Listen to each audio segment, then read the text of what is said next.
യുടെയും രേവതിയുടെയും പുതിയൊരു വിശേഷങ്ങളിലേക്ക് എല്ലാവർക്കും സ്വാഗതം. ശ്രുതി പറഞ്ഞ ഐഡിയയും കൊണ്ടിട്ട് നമ്മുടെ ശ്രുതിയാണെന്നുണ്ടെങ്കിൽ നേരെ വീട്ടിലേക്ക് വരികയാണ് കേട്ടോ ചെയ്യുന്നത്. അച്ഛൻ വരുന്ന സമയത്ത് സോഫയിൽ കിടന്ന് ഉറങ്ങുന്നതാണ് നമ്മുടെ ശ്രുതി കാണുന്നത്. അച്ഛൻ എന്താ ഇവിടെ കിടന്ന് ഉറങ്ങുന്നതെന്ന് ചോദിക്കുമ്പോൾ മൊബൈൽ കണ്ട് ഞാൻ ഉറങ്ങിപ്പോയത് അറിഞ്ഞില്ല എന്ന് പറയാണ് കേട്ടോ. പതിവ് പോലെ തന്നെ രവി നിനക്ക് എവിടെയെങ്കിലും ജോലി ശരിയായോ എന്ന് ചോദിക്കുന്നുണ്ടേ. പണ്ടത്തെ കാലത്തൊക്കെ പഠിപ്പ് കുറവായതിന്റെ പേരിൽ ജോലി കിട്ടാറില്ല, എന്നാൽ ഇപ്പോഴാണെന്നുണ്ടെങ്കിൽ പഠിപ്പ് കൂടിപ്പോയത് കൊണ്ട് ജോലി കിട്ടുന്നില്ല. നിനക്ക് 2 ഡിഗ്രി കുറച്ച് പറഞ്ഞുകൂടായിരുന്നോ, എങ്കിലെങ്കിലും അവർ സെലക്ട് ചെയ്താലോ എന്നുള്ള കാര്യം രവി പറയുമ്പോൾ അതിനെന്തിനാ അച്ഛ ഞാൻ ഇത്രയും പഠിച്ച എന്നുള്ള കാര്യം ശ്രുതി ചോദിക്കുന്നുണ്ട് കേട്ടോ. ഇത്രയും പഠിച്ചിട്ട് നിനക്ക് ജോലിയൊന്നും കിട്ടിയില്ലല്ലോ എന്ന് രവി പറയുന്ന സമയത്ത് അച്ഛ എന്റെ പഠിപ്പിനനുസരിച്ചുള്ള ജോലി എനിക്ക് കിട്ടിയിട്ടും എനിക്കതിന് പോവാൻ വേണ്ടി കഴിഞ്ഞില്ലല്ലോ. ഏത് നീ ആ കാനഡ ജോലിയെ കുറിച്ചിട്ടാണോ പറയുന്നതെന്ന് രവി ചോദിക്കുമ്പോൾ അതെ അച്ഛ എന്ന് ശ്രുതി പറയുന്നു. അതിന് ലക്ഷക്കണക്കിന് കാശ് ചോദിക്കുന്നില്ലേ എന്ന് രവി ചോദിക്കുമ്പോൾ അതെ അച്ഛ ആ വിഷയവുമായി ബന്ധപ്പെട്ടിട്ടാണ് അച്ഛൻ്റെ അടുത്ത് ഞാൻ സംസാരിക്കാൻ വേണ്ടി വന്നത്. തുടർന്ന് അമ്മ എവിടെയെന്നുള്ള കാര്യം ചോദിക്കുകയാണ് കേട്ടോ. ഉള്ളിലെ ഉണ്ട് എന്നുള്ള കാര്യം രവി പറയുന്നു. ഇത് കേട്ട ശ്രുതി അമ്മയെ അമ്മയെ എന്ന് പറഞ്ഞിട്ട് വിളിക്കുന്നുണ്ടേ. അപ്പോഴേക്കും സച്ചിയും അതുപോലെ രേവതിയും കൂടി അരികിലേക്ക് എത്തുന്നുണ്ട്. സച്ചി വന്ന ഉടനെ തന്നെ ആഹാ വെട്ടി ഓഫീസർ വന്നോ, രാവിലെ തന്നെ കണ്ടക്ടർ പോലെ ബാഗും തൂക്കിയിട്ട് പതിവായിട്ട് നീ പോകുന്നുണ്ടല്ലോ. നീ ഒരു കാര്യം ചെയ്തേക്ക്, ഇനി നീ ജോലി തേടുന്നത് ഒരു ജോലിയാക്കി എടുത്തോ, അങ്ങനെയാണെങ്കിൽ നിനക്ക് കാര്യം ഉണ്ടാവും എന്നൊക്കെ സച്ചി പറയുന്നു. കേട്ടില്ലേ അച്ഛ അവൻ എന്നെ കളിയാക്കുന്നതെന്ന് ശ്രുതി പറയുമ്പോൾ അവനെ ജോലി കിട്ടാത്തതിന്റെ വിഷമത്തിലാണ് സച്ചി ഉള്ളത്, നീ എന്തിനാ അവനെ കളിയാക്കുന്നതെന്ന് രവി ചോദിക്കുന്ന സമയത്ത് അച്ഛ ഞാൻ അവനെ കളിയാക്കിയതല്ല, ജോലി കിട്ടണമെന്നുള്ളൊരു മനസ്സോട് കൂടി പോയാൽ മാത്രമല്ലേ നമുക്ക് ജോലി കിട്ടത്തുള്ളൂ. മുതലാളി ആവണം എന്നുള്ള ചിന്തയിൽ പോയി കഴിഞ്ഞു കഴിഞ്ഞാൽ നമുക്ക് ജോലി കിട്ടില്ല എന്ന് സച്ചി പറയുന്നു. തുടർന്ന് ശ്രുതി അച്ഛ ഒരു പ്രധാനപ്പെട്ട കാര്യം പറയാൻ വേണ്ടിയിട്ടാണ് ഞാൻ ഇങ്ങോട്ടേക്ക് വന്നത്. സച്ചിയോട് സംസാരിക്കാതിരിക്കാൻ വേണ്ടിയിട്ട് അച്ഛൻ പറ. ചന്ദ്രമതി ഇത്രയും നേരമായിട്ട് വരാത്തത് കാണുമ്പോഴേക്കും ശ്രുതി വീണ്ടും അമ്മേ അമ്മ എന്ന് പറഞ്ഞു വിളിക്കുന്നു. എന്താടാ എന്ന് ചോദിച്ചുകൊണ്ട് ചന്ദ്രമതിക്ക് അരികിലേക്ക് ചെല്ലുന്നുണ്ട് കേട്ടോ. ചന്ദ്രമതിയെ പിടിച്ചിരുത്തുന്നുണ്ട് ശ്രുതി. എന്നിട്ട് പറയാൻ വേണ്ടി ആരംഭിക്കുകയാണ്. അച്ഛ ബ്രേക്ക് പിടിക്കാത്ത വണ്ടിയെ പോലെ എൻ്റെ ജീവിതം എങ്ങോട്ടേക്കോ പോകുന്നു. അങ്ങനെയാണെങ്കിൽ ആക്സിലേറ്ററിൽ നിന്ന് കാലെടുത്ത് പതിയെ ക്ലച്ചിൽ നിന്ന് കാലെടുത്ത് ഗിയർ പടിപടിയായിട്ട് കുറച്ചേച്ച് മാറ്റിയിട്ട് ഹാൻഡ് ബ്രേക്ക് ഇട്ട് കഴിഞ്ഞ് കഴിഞ്ഞാൽ വണ്ടി നിന്നോളും എന്ന് സച്ചി പറയുന്നുണ്ടേ. ഇത് കേട്ട ശ്രുതി ഞാൻ നിന്റെ അടുത്ത് കാർ ഓടിക്കാനുള്ള ക്ലാസ് എടുക്കാൻ വേണ്ടി പറഞ്ഞോ എന്ന് ചോദിക്കുന്നുണ്ടേ. നീയല്ലേ പറഞ്ഞത് വണ്ടി ബ്രേക്ക് പിടിക്കാതെ പോവോ എന്നുള്ള കാര്യത്തെക്കുറിച്ച്, അതുകൊണ്ട് ഞാൻ പറഞ്ഞേ ഉള്ളൂ സച്ചി.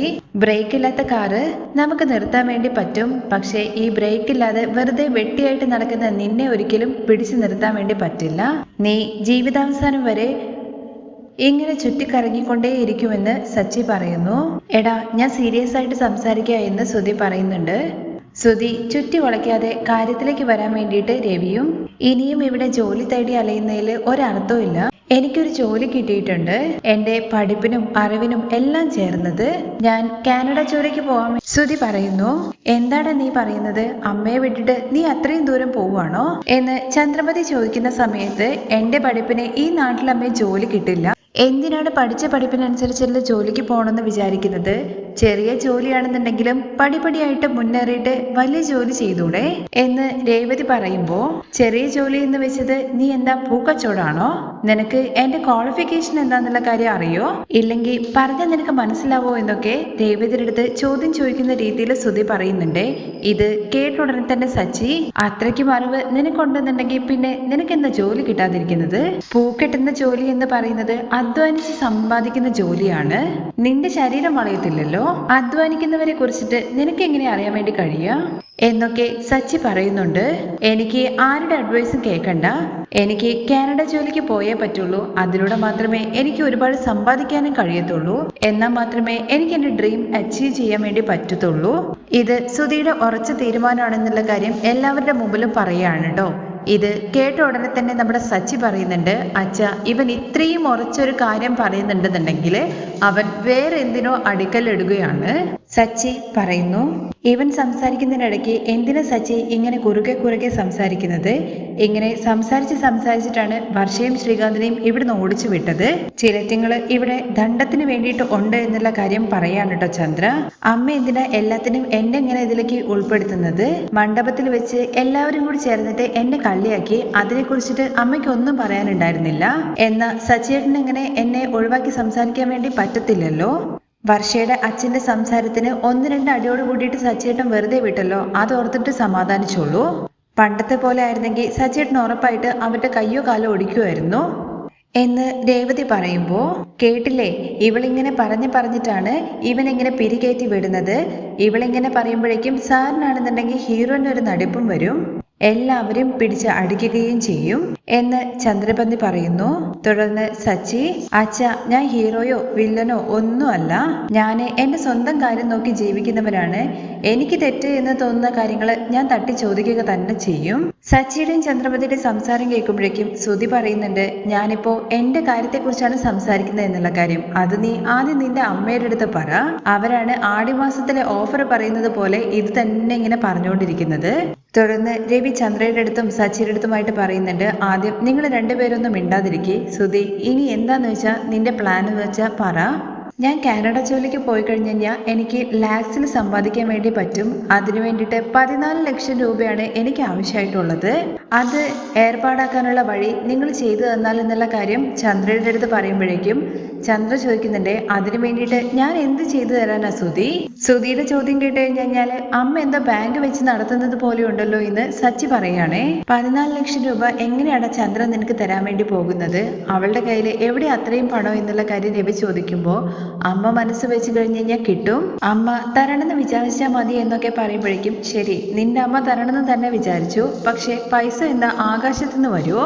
നമ്മുടെ അക്കൗണ്ടിൽ പോലും അത്രയും പണം ഇല്ലല്ലോ. അതാച്ച ഞാൻ പറഞ്ഞത്, അമ്മ മനസ്സ് വെച്ചാൽ നടക്കൂ എന്നുള്ള കാര്യം വീണ്ടും ശ്രുതി പറയുന്ന സമയത്ത്, നീ എന്താ പറയുന്നെന്നുള്ള കാര്യം ശ്രുതി എനിക്ക് മനസ്സിലാവുന്നില്ല എന്ന് ചന്ദ്ര. തുടർന്നാണ് ശ്രുതിയുടെ മനസ്സിലുള്ള കാര്യം എന്താന്ന് വെച്ചാൽ പറയുന്നത് കേട്ടോ.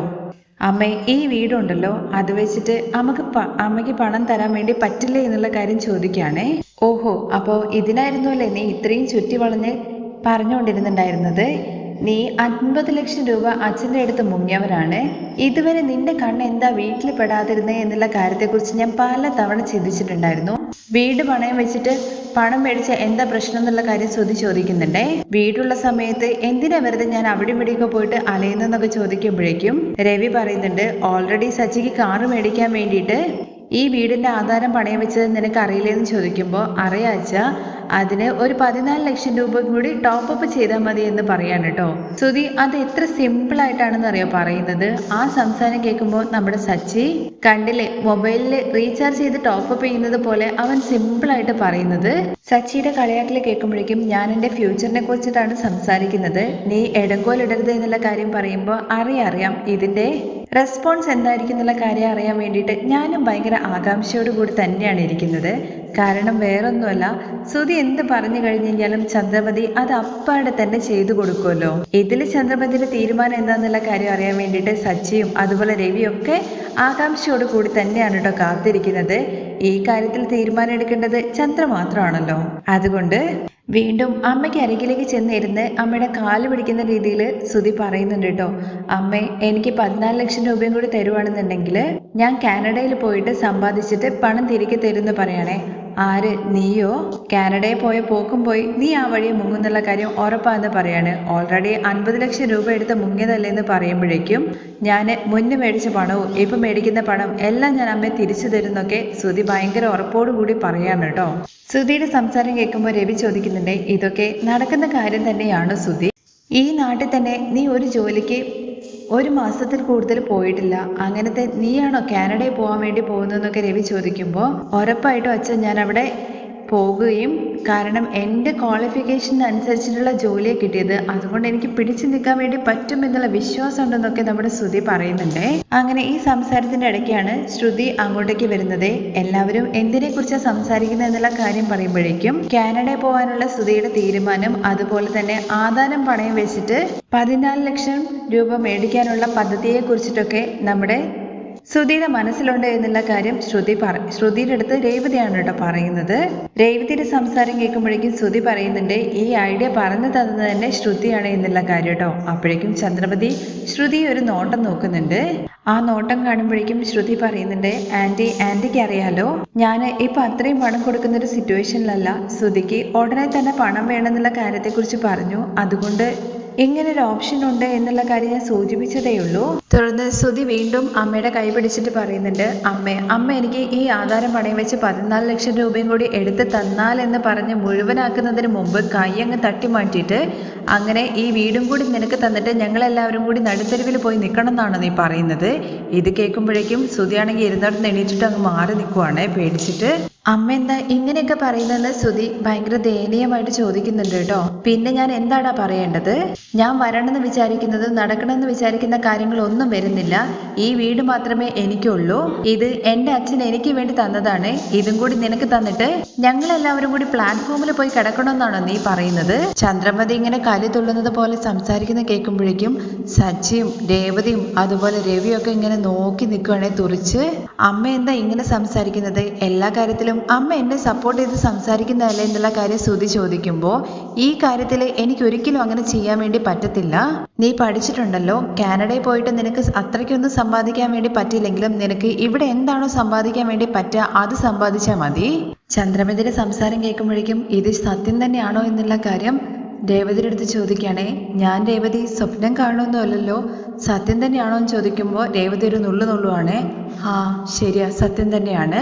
തുടർന്ന് സച്ചി പറയുന്നുണ്ട്, അമ്മ ഇപ്പോഴാണ് ന്യായമായിട്ടുള്ളൊരു കാര്യം പറഞ്ഞത്. ഞാൻ വിചാരിച്ചു അവൻ ചോദിച്ച ഉടനെ തന്നെ എടുത്തു കൊടുക്കൂ എന്നുള്ള കാര്യം.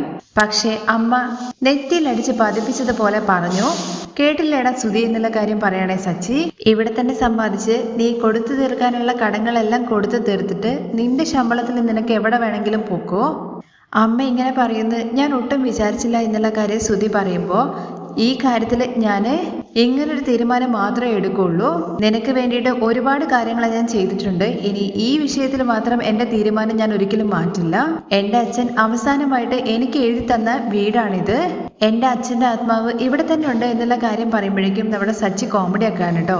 അയ്യോ അമ്മച്ചൻ ഇവിടെ തന്നെ ഉണ്ടോ? അമ്മച്ച എന്ന് പറഞ്ഞുകൊണ്ട് ഇങ്ങനെ വിളിക്കുന്നുണ്ടേ.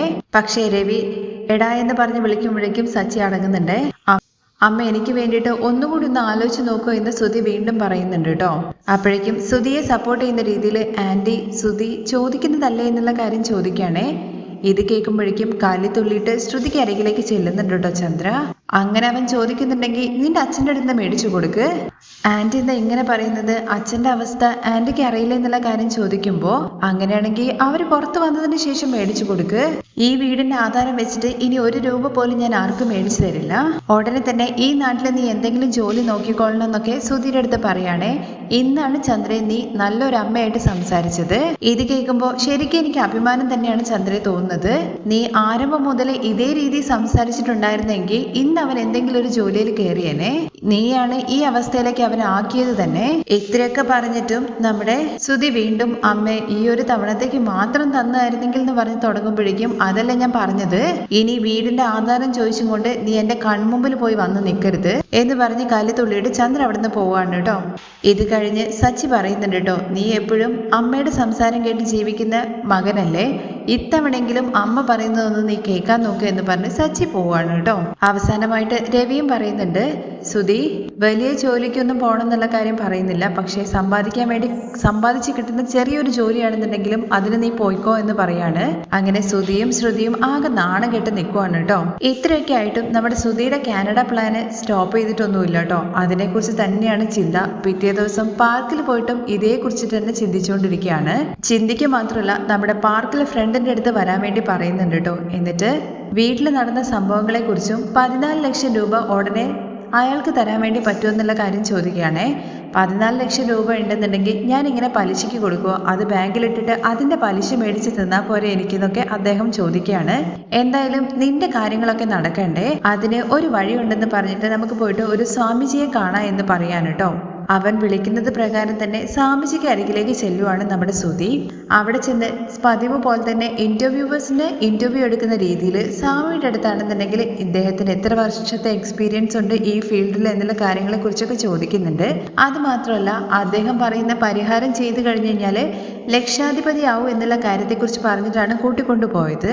എന്നിട്ട് സ്വാമിജി എന്താ ഇത്രയും കാലമായിട്ട് ചെറിയ വീട്ടിലൊക്കെ താമസിക്കുന്നത് എന്നുള്ള കാര്യമൊക്കെ ചോദിക്കുകയാണ് കേട്ടോ. അങ്ങനെ ശ്രുതിയുടെ വായാണ് ശ്രുതിക്ക് ദോഷമായിട്ട് എല്ലാ കാര്യങ്ങളും ചെയ്യിപ്പിക്കുന്നത് എന്നുള്ള കാര്യം സ്വാമിജി തന്നെ ശ്രുതിയുടെ മുഖത്ത് നോക്കി പറയുന്നുണ്ട്. അതുകൊണ്ട് ഇനി ഒരു അക്ഷരം പോലും മിണ്ടിപ്പോവരുത്.